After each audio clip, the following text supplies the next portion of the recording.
Hello, welcome. I am Nick Gottschall, and I guess I'm gonna play Quest for Glory 1, So You Wanna Be a Hero, EGA version. And I've just discovered I can't really pronounce version on the fly. Software you're now using was programmed by a whole bunch of people. They put their lives into this. Please don't steal. Oh, by the way, you will need the information contained in the printed documentation to successfully complete this game. In other words, it's not just the law, it's a good idea. That one's weird to me because I don't think there is any copy protection in this one. I think there might be in some of the others, but I just had to look through the manuals and I didn't see anything. I also had to look through the Google and also didn't see anything. Now, before the introduction to this game, we do have something else to look at, and that is the famous Adventurer's Correspondence School that you are expected to take before actually playing this game. I'm not going to go through all this shit because we both have things to do. It's mostly just a manual of its own.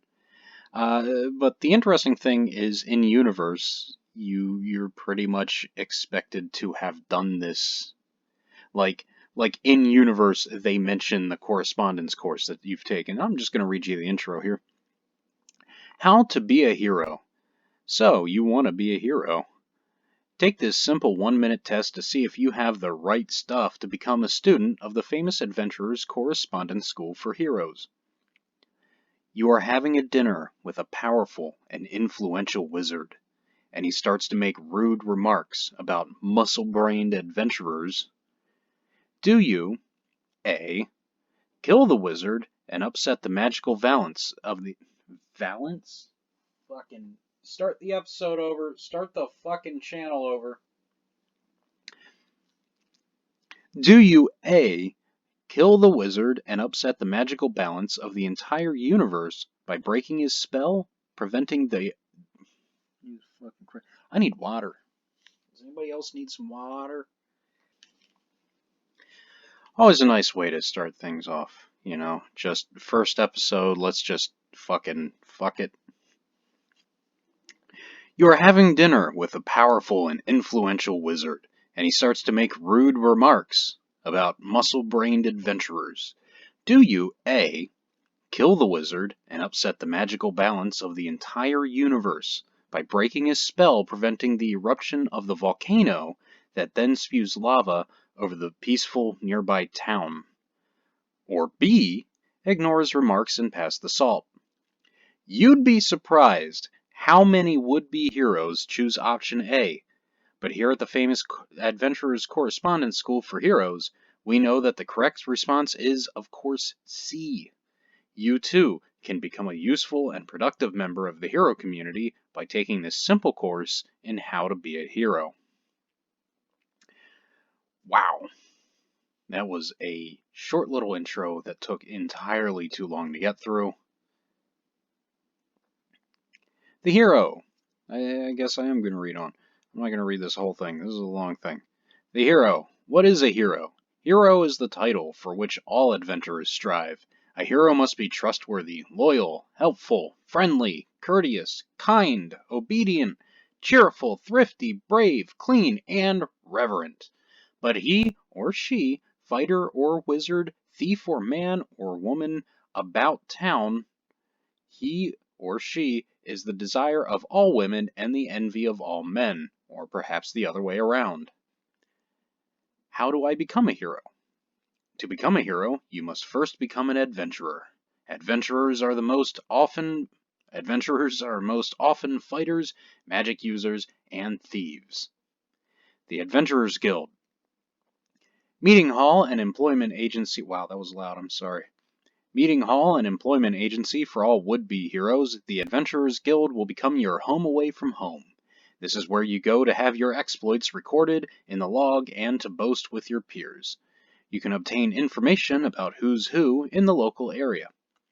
The bulletin board is a good place to find out about jobs available and what rewards are posted. Be sure to check out the bulletin board in the guild hall nearest you for announcements that could further your career. There is an adventurers guild in nearly every major town just waiting for you to sign in and be counted among the ranks as a real adventurer. The fighter! The fighter stabs shit. How do I become a fighter? Stab shit. Actually, this is something I should probably read. How do I fight? If one wishes to become a fighter, it is wise to obtain a sword and stab shit. We do not recommend unarmed combat against a monster, as you can be disarmed rapidly. Basic sword work consists of the thrust and swing. The thrust is the deft skewer of the opponent's midsection, quick and to the point, with a minimum of mess. The swing, on the other hand, is a slicing motion designed to release as much of the opponent's interior components as possible. While the swing inflicts more damage, the thrust is quicker. Preference is a matter of personal taste and whether or not you have a strong stomach. Sorry, a little bit of acid reflux there. So I guess I don't. Defense largely depends upon the use of the dodge, block, and parry, while there are those who believe that real fighters do not need such wimpy defensive techniques. Most surviving heroes attest to their effectiveness. Trying to defeat a monster while ignoring the basic defenses usually results in ex-heroes. Dodge, in theory, is moving out of range of the opponent's weapon. Your agility is a major factor in how well you manage this. Block is placing the shield between you and the attack, designed to lead you to an untimely demise. Parry is using your sword to prevent the foe's weapon from similarly cleaving your skull. Quick reflexes and practice make block and parry into true lifesavers. So I'm probably not going to be doing half of this shit because I'm stupid and I never really understood entirely how this worked, and it seemed like a lot of what I did didn't matter. I'm mostly going to be save scumming my fights. I'll cut out a lot of that. Not to make myself look better. I'm telling you right up front, just if it looks like I'm doing well, I'm probably not doing as well as you might think. There's going to be a lot of grinding that I'm not going to make anybody sit through. There's going to be a lot of hauling ass to get to the clearing, the little grove that you can sleep peacefully at without having to spend the money. Especially early on when I really can't fight the stuff between me and that. And I think there's going to be a lot of wandering around back and forth, hoping that the sun will just go the hell down already. What I'm saying is, I'm probably going to have to cut out a lot of this game. It's unfortunate. It's a good game. It's set up well enough, but not as good as it could be. We'll see more. We'll talk about this more. Let's try and hurry up past the main menu here. The magic user. They use spells. I'm not going to do that. I'm not a magic man. Spells are too complicated for a simpleton like me. I like to stab stuff and sneak around. Those are my skills, so that's what I'll really be going for. Generally, I find that in... I lost my train of thought. It doesn't matter. I feel like this is the kind of game where you just want to go for one thing and stick with that. I'm going to be dual specializing, which is a bad idea. I wasn't even certain that that was a thing that I was going to do. Well, we'll get into this very soon. Common everyday magic spells that will not be using. Zap, Open, Fetch, Flame Dart, Detect Magic, Trigger. I'm sure I will actually be using that spell in real life along the way. Calm, Dazzle. Oh, that's it. How to play the Mage's Maze. I don't remember this being a thing. Is this a thing? The most popular entertainment among those of the magical persuasion is a game known as Mage's Maze. Each wizard has his own personally customized game environment suiting his or her particular Each wizard has his own personally customized game environment suiting his or her peculiar predilections. While each game is thus somewhat different, all known examples share certain common features. The object of Mage's Maze is to enable your game creature to reach the finish point ahead of that of your opponent. Since the creatures are self-willed and often very willful, the only way to achieve this is by encouraging your creatures to follow a correct route to the finish. This is done by removing obstacles, placing bridges and ladders, and otherwise providing a hospitable path, or by impeding your opponent's creature. So this is some kind of weird board game thing that I think I never played. The Thief! Sneak around and steal shit. You can climb walls and junk. It's really cool. The way of the thief is the way of the cuckoo bird, which, by laying its eggs in other birds' nests so that it hatches and kicks out all the other eggs, reveals that unless you share with others, you have nothing. The thief is thus the teacher of great knowledge and truth. What is a thieves' guild? To aid the thief on his never-ending journey for the true way, the Thieves Guild was created. This benevolent organization was formed to give the thief a chance to socialize among people of like mind without having to watch his purse. For this is the refuge from the petty worries of the world. The Thieves Guild motto is, "Thou shalt not steal here." This is the place to find those lockpicks and toolkits you crave. Here is where you relieve yourself of another's possessions and fence the items for cash. How do I find the Thieves Guild? Very good question. Thieves Guilds, due to unfortunate social pressures, are forced to keep a low profile. Unlike the Adventurers Guild that allows any scum off the street to enter and call himself an adventurer, the Thieves Guild allows only the true followers of the way to enter its portals. Thus, a series of secret signs has been adopted. To identify yourself as a thief, you must make the proper thief sign. This oh fuck, that's the copy protection. That's it right there, I'm pretty sure. I'm really glad I just read this because, woof. This consists of placing your thumb upon your nose with the hand held perpendicular to the face and the fingers outspread. You then wiggle your fingers while focusing your eyes on your thumb and patting your belly with the other hand. This is the proper way to greet a fellow follower and still retain your pocket money. Money.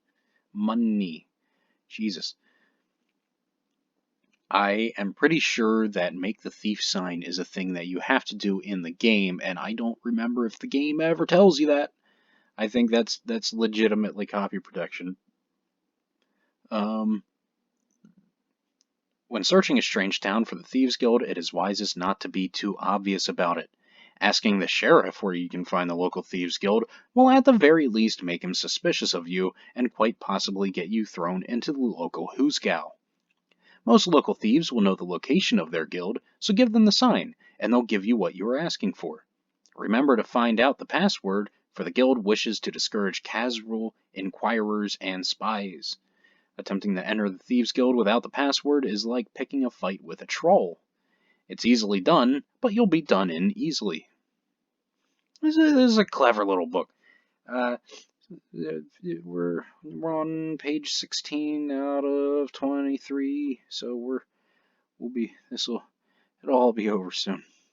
Just close your eyes and hold your breath. How to make friends and influence important people.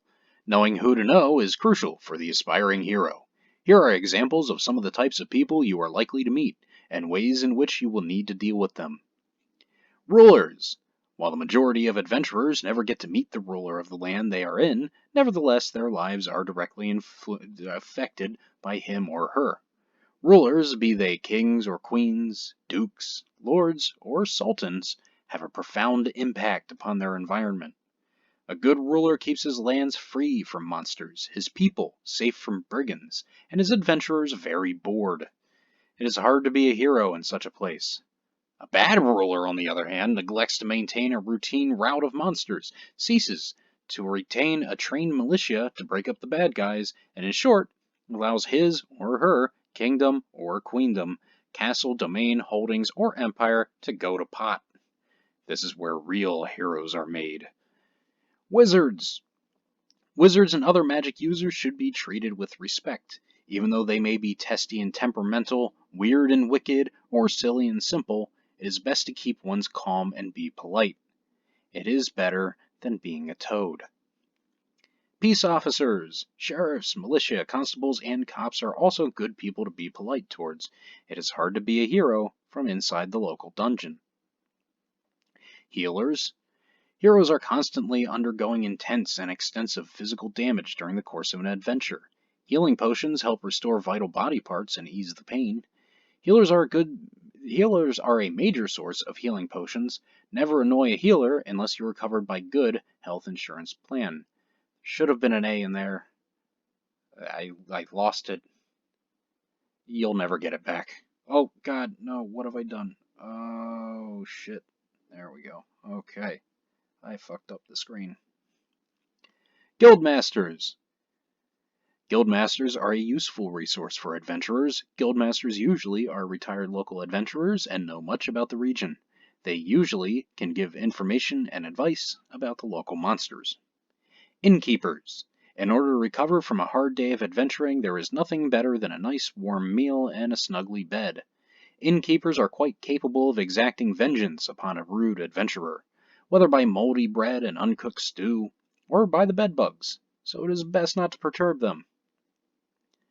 Shopkeepers. Shopkeepers and merchants are good sources for needed equipment. Doesn't tell me anything about influencing them. I think they ran out of room because of this big picture of the old lady in the middle. Pretty sure that's literally just the character from the game. Magical creatures. There abounds in this land a wide variety of strange, intelligent creatures, some of which have or use magic. It is sometimes hard to tell monsters from magical creatures, since some monsters are magical. Magical creatures include fairies, fairy folk, I don't know what the difference is, shape changers, dryads, are they just dyads? And enchanted humans. Or is dyad? No, dyad's from Orphan Black. I feel...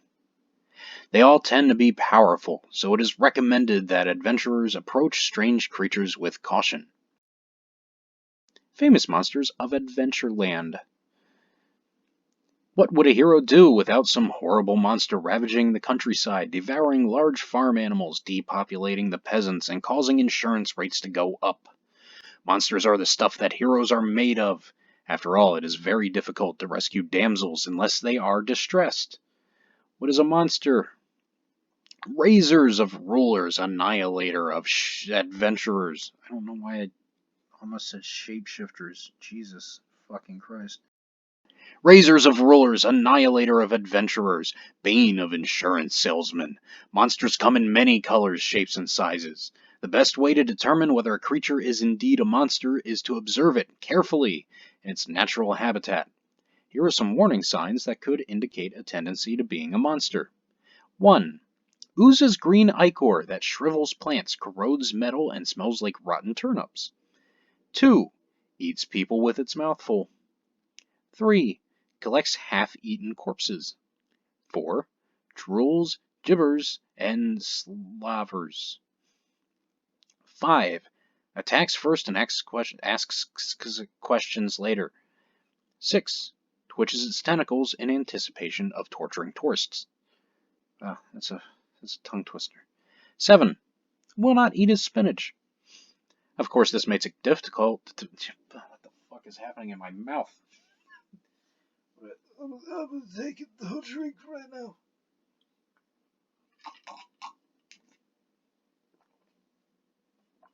God, I smell weird. This is a new deodorant, and just every time I raise my arm to do something, I have a moment where I go, what the fuck is that? Of course, this makes it well, that water didn't help at all, clearly. Of course, this makes it difficult to tell a monster from your average adventurer. An easy rule of thumb is this: if a creature attacks, kill it. Call it a monster afterwards. The humanoids. Goblins. Goblins are short, squatty creatures living in large colonies underground. Although they seem cowardly at first encounter, they tend to observe an adventurer and assess his or her weaknesses. Once they regain their courage, they tend to gang up on the unsuspecting hero. It is not advisable to go exploring a goblin hole unless accompanied by a party of dwarves. Kobolds. Kobolds are distant relatives of dwarves, although neither will admit it. They live in caves deep underground and shun sunlight and outsiders. Small and spindly, they do not fight very well. However, they can be powerful magic users and enchanters, so it's best to be cautious around them. I feel like that should have been an it's, but it's not. Goons. Goons are semi-domesticated relatives of ogres, not actually a monster unless you make them mad. Goons are large, ugly, and rather dumb. With patience, kindness, and 5 years of extensive training, they can be housebroken. Giants. Giants come in many varieties and sizes. They can be highly intelligent or very stupid, extremely cultured or pure brute, patient and gentle, or likely to tear off your leg at the slightest provocation. Always use caution when dealing with giants. Minotaurs. Minotaurs are half-man, half-bovine creatures of great strength. They tend to be extremely bull-headed and charge ahead whenever they see red. Some do, however, take more after the human side of the family. When intelligence combines with this sheer brute force, you have a foe worthy of a hero's skills. Trolls. Large, sly, and generally nasty. The common northern hemisphere troll is extremely sensitive to sunlight, so he lives in dark places and travels mainly at night. The skin of a troll is like heavy armor and resists damage from weapons and fire. Unfortunately, the common southern hemisphere troll, while not as tough as his cousin, has a disgusting habit of rapid regeneration and can heal wounds almost as quickly as a hero can make them. Fire prevents such regeneration. In general, it is always wise to know which hemisphere one is in when dealing with trolls. The beard of a troll is frequently used in making potions. I believe that's actually a thing in the game worth knowing. Ogres are big, ugly, and stupid. They are also very strong and aggressive. Their hobbies include crunching bones and smashing skulls. They tend to carry around their prized possessions in chests. It is not clear where the chests come from, why ogres get them, or how ogres even open the chests. These are topics of heated debate among scholars. The Inhumanoids. Saurus! Creatures of enormous appetites and very little brain. Sauruses tend to do a lot of running around. The saurus is scaly and lizard-like with highly developed hindquarters upon which it runs, and small underdeveloped front legs used to grasp food. Its large mouth is filled with sharp teeth. Despite its fearsome appearance, it is remarkably easily defeated by the seasoned adventurer. I swear to God, the more I talk, the more, Mantray. Assumed to be of magical origin, the mantray has the abilities of camouflage, flight, and controlled lightning. Resembling a cross between a manta ray and a stingray, it lives in forested areas where it conceals itself upon the ground, awaiting the unwary. So it's basically the storm creatures from Demon Souls. Moose. A moose is a large, ungainly creature with great antlers. I don't remember moose being in this game, but I mean, if I get to fight a moose, that's pretty fucking rad. It is prized by trophy hunters, and as a result is oversensitive about losing its head. It is therefore extremely temperamental and has a wicked bite. Oh god, there's so much more. Jesus. Okay. No, you know what? It's not as bad as that sounds. No, just stay with me. Please don't leave. A hungry or bear. By the way, we're on bear. A hungry or angry bear can be a fierce opponent. A quick swipe of sharp claws can make mincemeat of the average adventurer. A bear standing on its hind legs is obviously a bear to beware. Griffin. This cross between a lion and an eagle is usually found in the more arid regions around mountainous areas, but an occasional griffin has been spotted as far as north as Spielberg Valley. The mobility... Put this on this side. The mobility of flight adds to the danger from the knife-edged claws and beak. The griffin has a curious affinity for mock turtles. Cheetar. The cheetar is noted for its speed and cunning. This cat-like creature with a humanoid torso has a deadly slashing combination of claws and bite. The northern variety is more panther-like and slower at running than its slender southern cousin, but retains its swiftness in attack. Fortunately for the local inhabitants, cheetars never prosper in the colder regions. They are the bane of my fucking existence. These are the things. When I'm making that run through the forest every night, they're the ones that pop out right at the last second and end it. Saurus Rex. This monster resembles a saurus on steroids. Recommended strategy for encounters? Run away. Dragons. Avoid entirely unless you are already a certified hero. The undead. Skeletons and zombies. Animated skeletons, although rather disconcerting, are seldom a real threat to a seasoned adventurer. Assuming, of course, that the adventurer has more in his skull than the skeleton. The zombie is an animated corpse that shambles along, trailing bits of decomposed flesh and extremities, disgusting and extremely smelly. They are difficult to kill, being already dead. The zombie's annual convention is known as a jamboree. That is a reference to a song? A good song? Floating spirits, ghosts, specters, and wraiths. Floating spirits are a minor sort of ghost caused by desecrated graves. Although they are graceful and even strangely attractive, they can draw out the life from any unfortunate who wanders into a graveyard at night without magical protection. Undead unguent. Undead unguent is commonly used to repel floating spirits and is usually available at the local healer or apothecary. Ghosts, specters, and wraiths can be easily identified by the feelings of intense cold and fear that immediately precedes their appearance. They should be avoided at all costs unless the adventurer is a wizard-class magic user or a paladin-level hero. The unknown. Night gaunts. No one is certain just what these creatures look like, since those who have met night gaunts are dead. Adventurers should be cautioned against sleeping in unprotected wilderness areas at night, because the night gaunts will get ya if you don't watch out.